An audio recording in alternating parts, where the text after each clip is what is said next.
کہ یہ آپ صلی اللہ علیہ وسلم کی ذمہ داری تھی کہ آپ اللہ کے نازل کردہ دین کو پوری حفاظت، قطعیت یا کمی و اضافے کے امت تک پہنچا دیں۔ ہم یہ کہہ رہے ہیں کہ دین ثابت ہوتا ہے سند سے، نقل الکافہ عن الکافہ سے دین ثابت نہیں ہوتا۔ کہ دین کا اصل اور بنیادی حصہ جس کا جاننا اور جس پر عمل پیرا ہونا امت کے ہر فرد کے لیے لازم ہے، یہ حصہ اجماع و تواتر ہی سے نقل ہوا ہے۔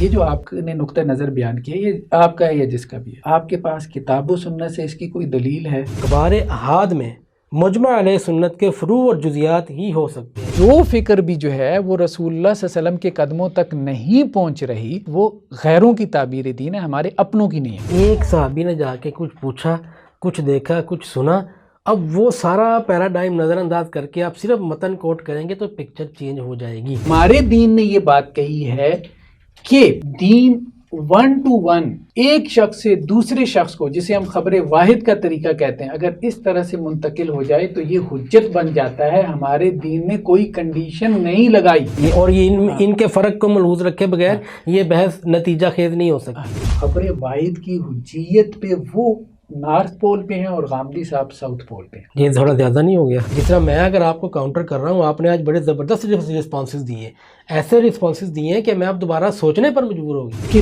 دین جو ہے یا اس کی مبادیات اگر تمہیں نقل الکافہ عن الکافہ سے پہنچے تو پھر ہی تمہارے اوپر حجت قائم ہوگی، ورنہ نہیں ہوگی۔ اس طرح سے تو نبی کی بھی حجت قائم نہیں ہوتی۔